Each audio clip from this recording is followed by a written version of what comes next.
Good morning, good afternoon, good evening, whenever, wherever that you may be tuning in. This is Yonks, and very excited here. This is our RWAs and debt primitives. And for people that may or may not be familiar with RWAs, that's an acronym for real world assets. And very excited to explore in a conversational manner. And join with me today, we have fellows from the Kernel community at kernel.community, and also from our very own 3Win Social. And this is the first in a conversation that will be a biweekly series. And wherever that you're looking at the live stream, the Google Docs here is open for everybody to look at. This is also the draft where we're going to be drafting the white paper talking about 3Win, our cooperative protocol that are creating here. And that's one of the personal goals that I have, and I'll unpack that here momentarily.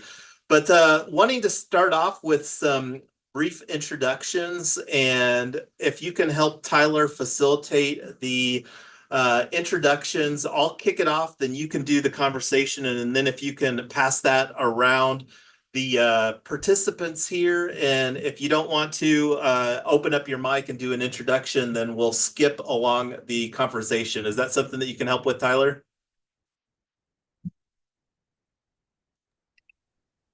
Okay, hi everybody. I'm Tyler. I'm Jason's wife. I Super see you've got excited. your mic open, but I'm not hearing anything. Can you hear me? Is anybody else hearing I can Tyler hear come you. come through? Yes. Oh, okay. Well, yeah, Jason's. Can you hear me? Well, I will not have Tyler facilitate the conversation. Let's see. Elizabeth can hear me, but Tyler, I haven't been able to hear. So anyway, I'll go ahead and start off Yonks. And Yonks is a derivative of my last name, Yonker. And we very much build in public. And this live streaming format is something that we have been refining over the last several years of participating in Web3 and working on building a DAO, decentralized autonomous organization ecosystem for tokenizing real world assets. And one of the goals that I have is to create impact with on-chain technology, and that will unfold through this conversation series. And I'm going to go ahead, and I don't know if Amy, if you can do an introduction, if you want to. Amy, besides Tyler, has been building with us the longest. And I don't know, Tyler, if you got your mic fixed, but the if you want to do an introduction, Amy, I will let you do that. Otherwise, if I don't see your mic open, I will kick it over to somebody else here real quick. And I see Elizabeth has joined us. Go ahead, Elizabeth. An introduction would be fabulous. Can you hear me? And I heard Elizabeth say that Tyler, maybe my audio isn't working. But anyway, go ahead, Elizabeth, and Okay. introduction for yourself. All right. Hey, everybody, and thanks for kicking us off, Jason. Excited to be here. So Liz Kuka, I'm the CEO of Purpose for Profit. We are raising a tokenized endowment fund to provide low interest loans to businesses building affordable and workforce housing in the US first and foremost, and going from there after. But because of licensing reasons and regulation, we're just starting in the US. I'm excited to be here and excited to see how much we can move on chain when it comes to lending, and what sort of indexes or indices that we can help put together on the impact side of things when it comes to housing. All right, and I did confirm that it was a problem on my end. So if you could go ahead, Tyler. I don't know if you did an intro, but if you could do an intro and then round robin us, that would be great. Sure. Can you hear me now, Jason? I did, and it was absolutely a problem on my end. So thanks for Oh, chiming in to get the record straight on that, Liz. okay. I'm Tyler. I'm Jason's wife, one of the co-founders of Retoken, which has spun into this project. And I'm also a realtor, so have been super interested in this whole idea of mortgages, car loans. We actually used to own a car rental business and rental property, and have just been really interested in tokenizing ownership and helping people get into ownership situations. So that's who I am. That's what I'm doing. And Allison, did you want to introduce yourself?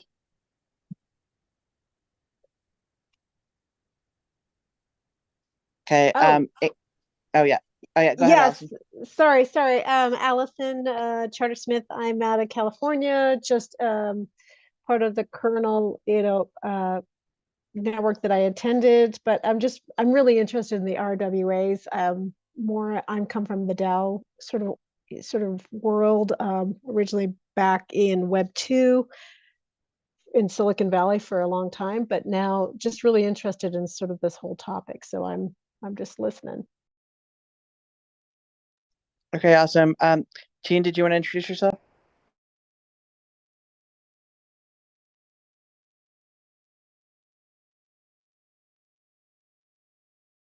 Okay, not sure if Jean can make it. And I don't know, Nicholas, are you actually on the phone right now?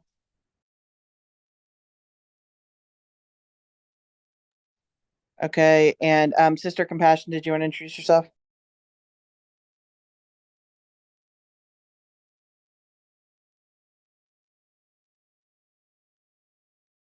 And I'm not sure if it's Twone or TW1.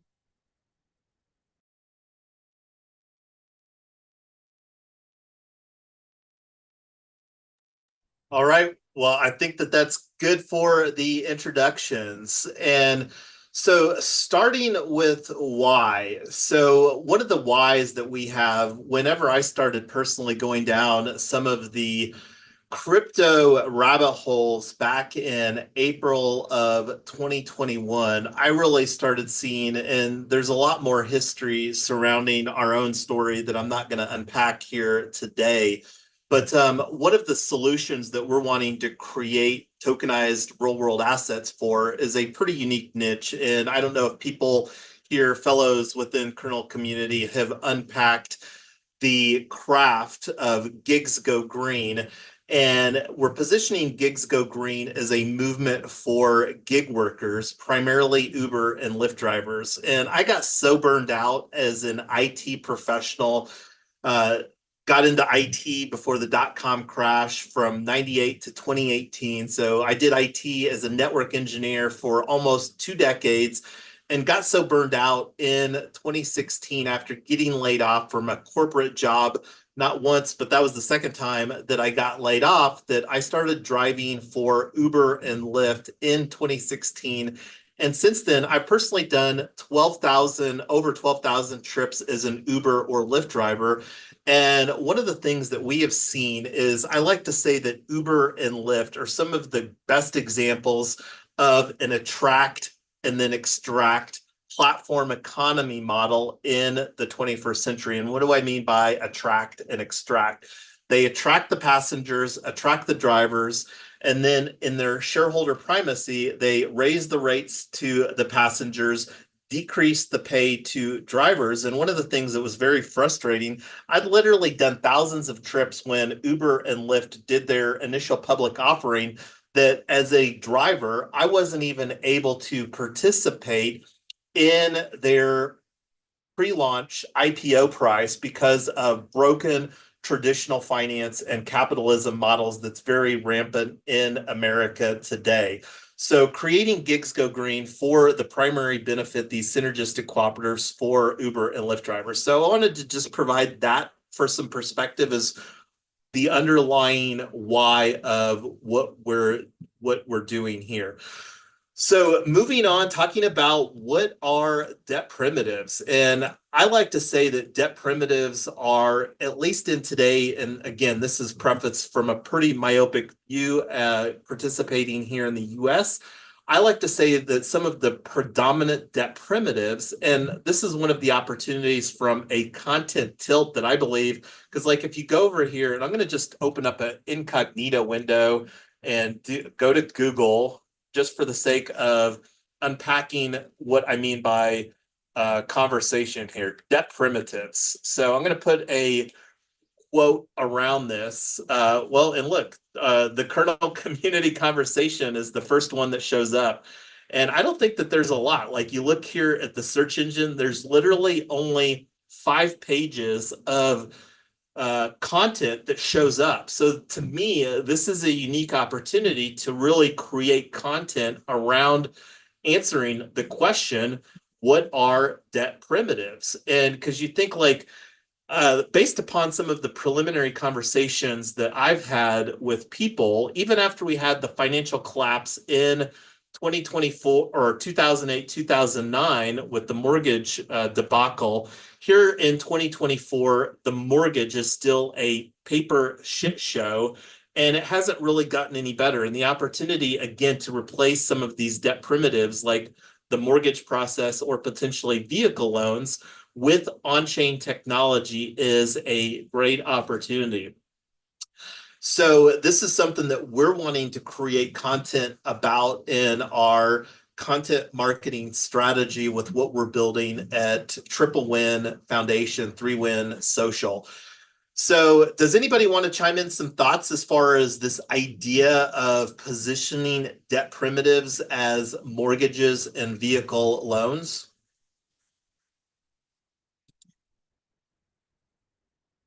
And I don't see anybody opening up the mic on that conversation. So moving down to the next agenda topic. And this is one of the things I would really like this conversation to be somewhat discussional as we unpack some of the benefits provided by these debt primitives. And one of the things I'm going to get better at is throwing in a timestamp word in here. And this is more for the benefit of Fathom AI note taker so that we can enhance the replay value of these live stream conversations so that we can put a mile or a timestamp on YouTube for, and again, enhancing the playback. So thinking about some of the benefits provided by these debt primitives, and I'm going to move this over here and see if I can do a bullet point. So one of the first ones that I'm going to put in here is housing appreciation. So number go up, number go up. So I think that that's one of the things that's an unquestionable benefit of a mortgage dynamic. So does anybody else want to toss out what they feel might be a benefit of some of these debt primitives, whether it's a mortgage or a vehicle loan? Sorry. Nope. Just the question, what benefits with respect to who, which direction? Yeah, sorry, what? No, that's a great question there. And I think that we can all agree that one of the benefits on the lender side is that a lender gets, whatever terms that are agreed upon with that instrument, whether it's a mortgage or a vehicle loan. So let's position the benefits through the from debtor perspective. Well, I'll put in here vehicle ownership. Own instead of renting, leasing. And this is a real problem, like talking about the niche that we're targeting here primarily within our ecosystem. One of the things in going back to the attract and extract dynamic of Uber and Lyft, like Colorado, the Denver area, this is one of the top markets that Uber and Lyft are renting out vehicles to Uber and Lyft drivers because there's an increasing amount of people that rent vehicles for doing gig work.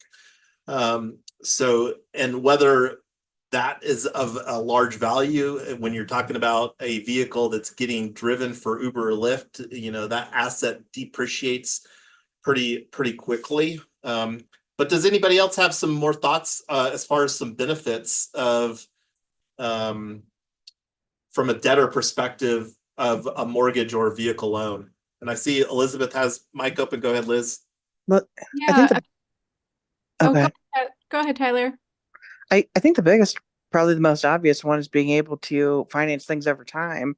So the pro is you can finance it over time. The con is that you're at the mercy of who's willing to finance you and what the terms are. And one of the most exciting things about what I think we're building is we can look at people instead of looking at just credit reports and understand what their lives look like and whether or not they're going to be able to pay their bills and create a collective that everybody's incented to pay the bills because they know this is their shot to get ownership or they haven't had that before. So I think just leverage, any kind of leverage can be a tool. I think a lot of people can get in trouble with it, but that's the biggest thing is getting people into an ownership situation that they can start building wealth off of.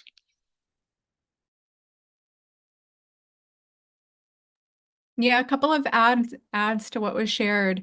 You know, I don't know if this is including like a pooled solution, but potentially getting access to capital faster because you have more of a crowdfunded or community resourced effort. And that's one option. You could also argue that it could potentially be slower, but it could also be faster if you're having a hard time getting access to capital.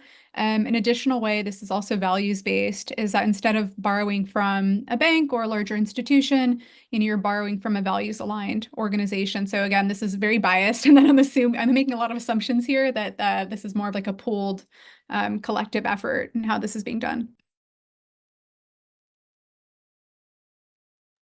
No, and that's actually great because one of the areas that Tyler and I have been having conversations surrounding is like here in Colorado, a lot of people, and this is kind of the nexus for house hacking as a strategy. And one of the reasons that it's a nexus, the author that wrote the book on Amazon for house hacking is based here in Colorado. And that's one of the things that we're wanting to partner our cooperative protocol with, because even house hacking, like aspiring house hackers, still struggle to get traditional finance to so that you can take this pool of buyers, like, and imagine, you know, 2 or 3, maybe 4 cooperative buyers that want to go in. It's still challenging, and that's one of the things that we're wanting to do over time is to create a cooperative protocol to make that substantially easier. But I'm putting here potential of buyers, especially surrounding housing.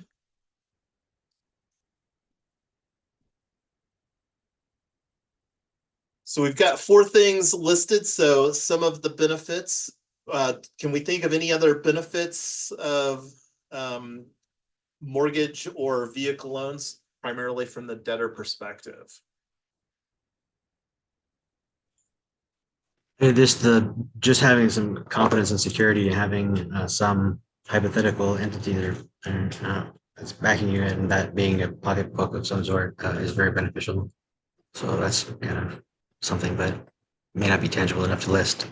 What are some of the potential detriments maybe that's actually the next talking point here, Gene, is talking about some of the burdens or the detriments of these debt primitives. And we can go ahead and bounce down to that unless we want to spend a few more cycles talking about the benefits. And I'm coming up blank right now, and this is something that we can review in a future conversation we'll have a couple weeks to kind of think things through as far as some other ones. But I think that these are the primary ones that I can think of. And like, just to unpack one of the things that Tyler and I have seen personally, like in 2021, when we financed our 4th Tesla, it was done primarily on a signature through a pretty prominent credit union, Navy Federal Credit Union here in the United States, which, you know, serves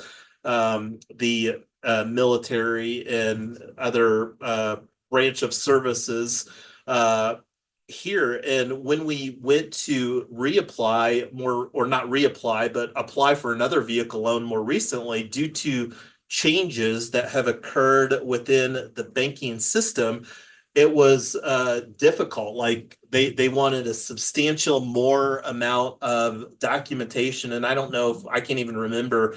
And I don't know if you do, Tyler, if we ended up providing that or just saying, hey, it's not even worth it because we don't need another vehicle that bad right now. But that's one of the things that we've observed. Go ahead, Tyler. Oh, the biggest thing was pre-COVID, and this is how recently things have changed. In 2018, we bought 15 cars in like a year or two. Jason bought three of them in the same weekend that randomly were all the same year, same make and model and color of a car in Chicago, Denver, and Miami, like all in the same weekend. So that was that's how crazy and how fast the market has shifted. And also, when we were financing cars 2 years ago, we were pulling out signature loans at like 2 or 3%. Now, um, that same loan would probably cost 10. And if you're an Uber driver that doesn't have like a quote unquote real job, even if you're doing this full time forever, um, you might be paying 20, 25%. You're paying 20 or 25% for a car loan.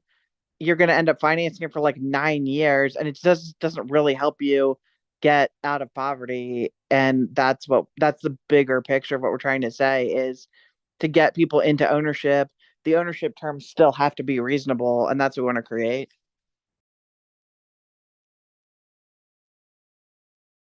Yeah, thanks for providing that additional perspective. So I think we're at a good point here where we can go to the next item on the agenda here, and I'll throw in the timestamp just for a verbal reference to talk about what are some of the burdens or detriments or drawbacks of these debt primitives. So I'm going to do a bulleted list here for us, and like committing long term to an asset that may not go up in value. And in the scenario of a vehicle, especially a new vehicle, will go down in value. So there's the first one that I put, committing long-term to an asset that may not go up in value. And we all know, like when you finance a new vehicle, you drive it off the lot. And a lot of times, that value can go down instantly 30 to 50%, depending on the scenario or what car that you buy. But I would love to hear some other burdens of these debt primitives, whether it's a mortgage or vehicle loan. And again, this is from the debtor perspective. And I'll put in here just for reference, debtor perspective. So who wants to chime in? Go ahead, Gene. I see you got your mic open. Yeah, I mean, so is anybody else familiar with the term debt trap, or the connotation of the possibility of debt being a trap, as it were? It seems as though when somebody has the ability to potentially purchase something that's beyond their hypothetically immediately serviceable means, say the cash in their pocket or in their bank account, it becomes it's an extension of a possibility in some cases of something that might be in fact beyond your means, and in fact beyond your carrying capacity to be able to service. It also could be something that is within your capacity to service, but that's an unknown prior to the commitment. So but there's the definite potential for something to be committed to that's not in the best interest of the borrower. So that's also something that's then utilized in marketing strategies for companies that wish to issue these types of loan products. They give people the ability to purchase things that are beyond their means, in essence, and that is onerous on several levels. Has the potential to affect the borrowers to a significantly more detrimental degree. No, and thank you for just doing a quick Google search over here for debt trap. Here's a great article talking about how inflation and overspending are keeping Gen Z stuck in a debt trap. And you talk about like some of the predatory practices that the banking industry has been doing for decades, generations here in the United States. Is you think about the model for people like going through education and then going off to college. One of the things that banks historically have done, and I'm sure continue to do, is target credit card offerings to students that have potentially no ability to pay and questionable future ability to pay. And they get them in a debt trap by just opening up the floodgates to credit card offerings with their almost blank sheet of credit scores, because they know programming students, college students, and getting them stuck in a debt trap is something that traditional finance really makes a lot of money by creating those debt traps very early on. So I'm going to throw this in here as a reference article. This is a good one. Let's see here. Yeah, it's kind of funny. I was actually, unfortunately, looking back, part of the debt trap. I remember I used to fundraise for college, partner with credit card companies, and I was the one. You wanted a T-shirt, you wanted a pizza. All you had to do is just fill out this application, and I would get paid per app. And I'm actually thinking like the whole credit model is your longest credit score has such a big weight, so they get you, and then you better not cancel it.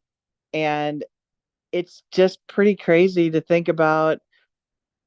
They want you to have access to tons and tons of open credit, but not have any balances in any of it, and also not have a bunch of closed accounts. Um, it's it's pretty insane. I had a friend who she basically decided she was too irresponsible with her credit cards, so she paid them all off, canceled them all, and then she was trying to get a car loan and she couldn't get one. She's like, "But I paid off all my debt, so I now have income and no debt, and I'd like a car loan." And they're like, "No, because we actually need you to have credit cards." But she's like, "But that would mean I owe other people money. I only want to owe you money and nobody else." It's a mess. Such a broken system. I mean, that's a fascinating anecdotal example. But perfectly exemplary of the systemic issue. How many layers of that do exist that we are not even aware of, or we're speaking about it kind of casually here, but that that is so thoroughly onerous. I, how is anybody aware of anybody that has the ability to draft legislation, or that has a friend that has an idea of how to begin drafting a bill of some sort to kind of, I don't know how we would even try to address that on a broader sense, like internationally. Is there maybe a consortium of banks or of like ethical lending conduct that could be like collectively agreed upon or something like that? I'm not sure. There are a bunch of different ways you could tackle it legislatively, but I actually think the most interesting and probably the fastest way is just to create an alternative to the banking systems. Banks are huge. They've got tons of money. They've got tons of political power. Same with credit card companies. Trying to overthrow that as a million little guys who are all kind of pissed off is a pretty huge obstacle. One of the things that, and Liz, I'm really excited that you could join this call. One of the things that I'm thinking about is what would happen if we just partnered as the blockchain community with different protocols, one of which we're trying to create right now, nonprofits, alternative lending sources, of saying, if you get a mortgage and you feel like your only choices are Chase, Wells Fargo, and Citi, then they all have the same rules. If your choice is a nonprofit or a blockchain protocol or a commercial bank, you've got a lot more choices. Right now, I think people have the illusion of choice, but the choices are really all the same. If we give people a different new choice of saying all a mortgage is a secured asset with a set payment schedule and a promise to pay it back, anybody can create that. And if you are creating terms and properly securitizing the assets, I mean, there's a few things to get through on that, but you can absolutely structure either a personal or a business loan to people and secure it with a house, you can absolutely do that. And Sans house, how would you suggest doing that? Well, that's one of the things, Gene, that we're going to be ramping up, and that goes back to the ethos of what we're looking to do here with this white paper, a cooperative protocol to replace debt primitives using on-chain technology.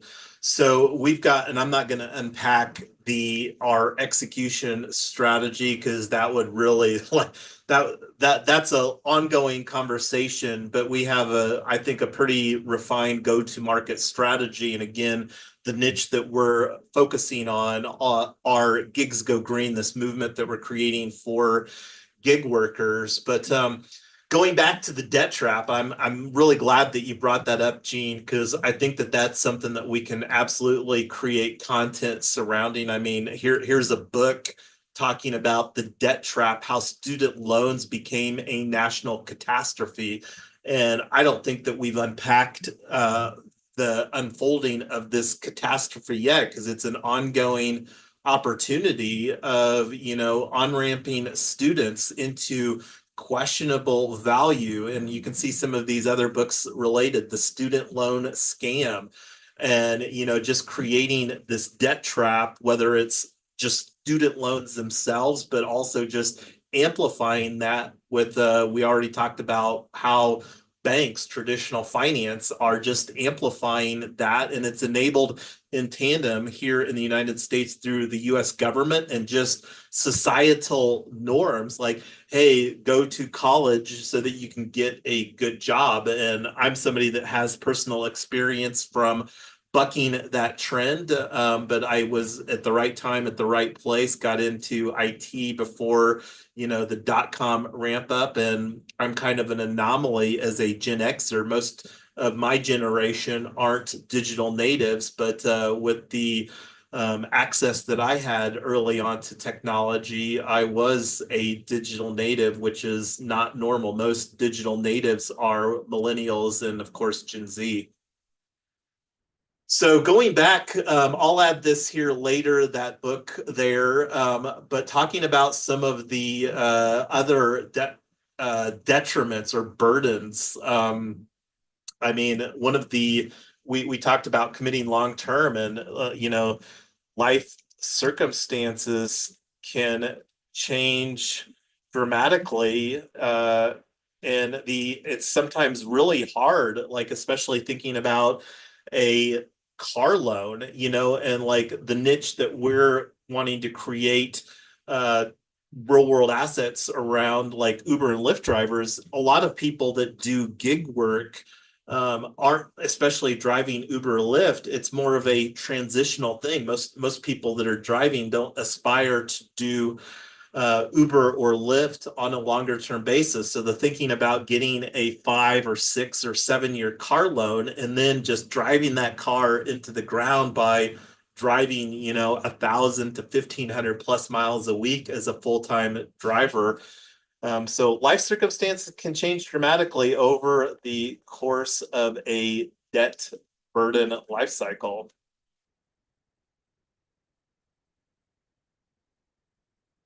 So what are some other potential burdens or detriments or drawbacks?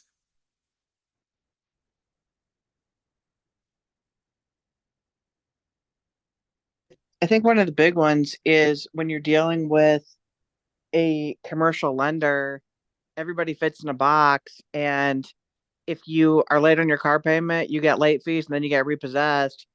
That's it. I've actually been doing private car loans I mentioned, Jason, I used to own a rental car company, small one. And as we were selling off our fleet, several of the cars that we sold to the drivers that had been the renters, and we financed them out ourselves, and we set the terms. And because we knew these people, we were able to offer different flexibilities and negotiate just different things for them. And none of these people would qualify for private car loans, but again, because we knew them. So I think with the debt you but having access to somebody who knows you versus a commercial lender who doesn't know you is a huge it's just huge because communities can actually solve problems together.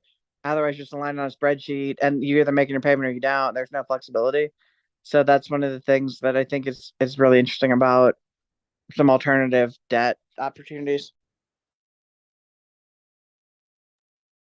Yeah, I'm thinking like one of the things I don't think a lot of people really have a high appreciation for really how awful the mortgage is as far as a vehicle. Like one of the statistics here in the United States is that a lot of people move every 5 to 7 years. And when you start unpacking, the 3 to 7% in real estate transaction costs of buying a house. And then, like the first 5 to 7 years, most of the entire mortgage payments just go to pay interest in the mortgage equation.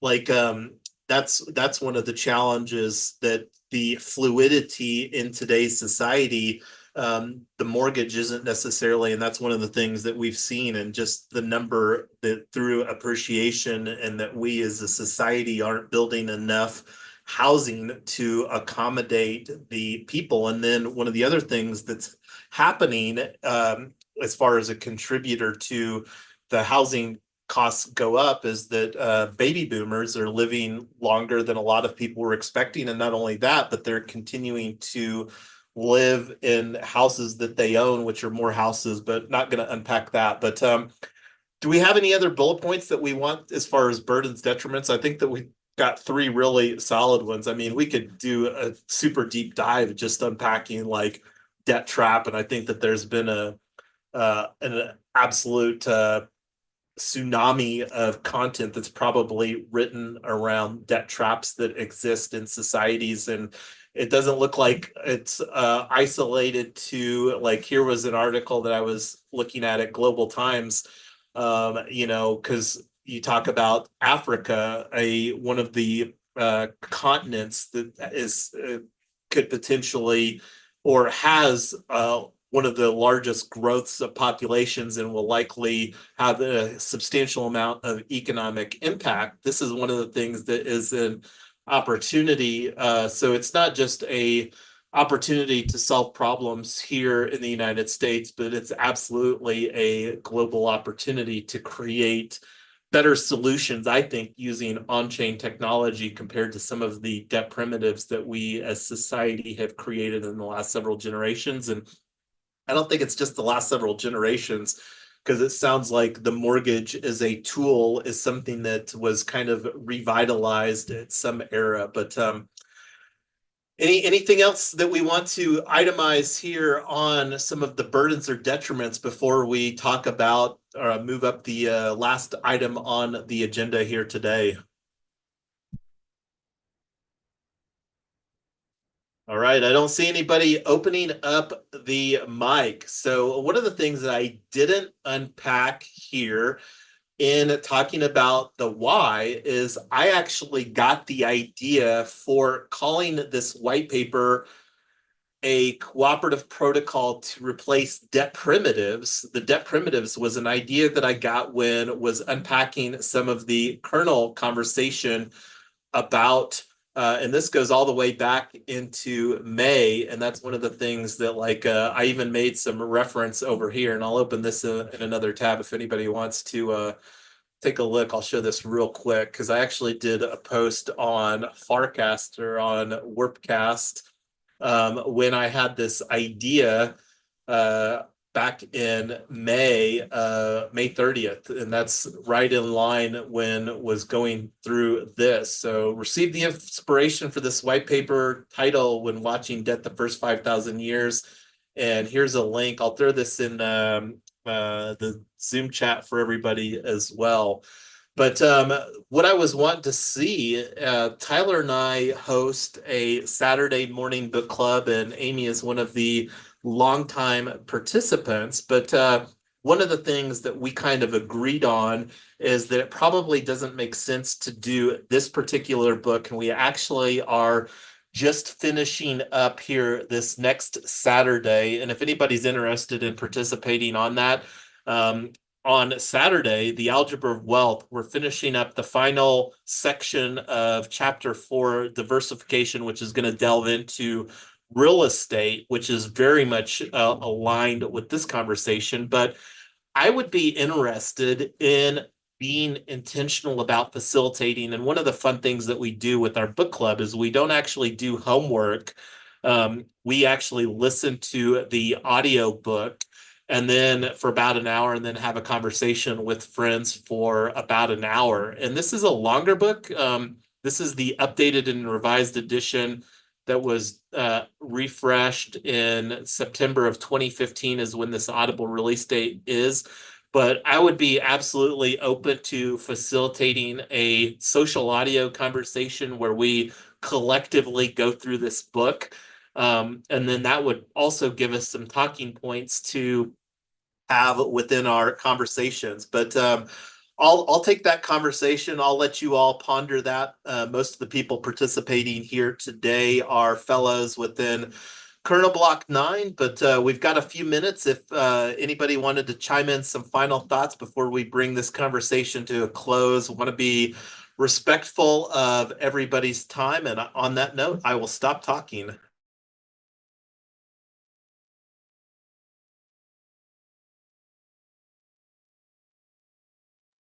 All right. Well, I don't see anybody else. I'm going to assume that this time works well for everybody. And again, if you want a calendar invite, let me know.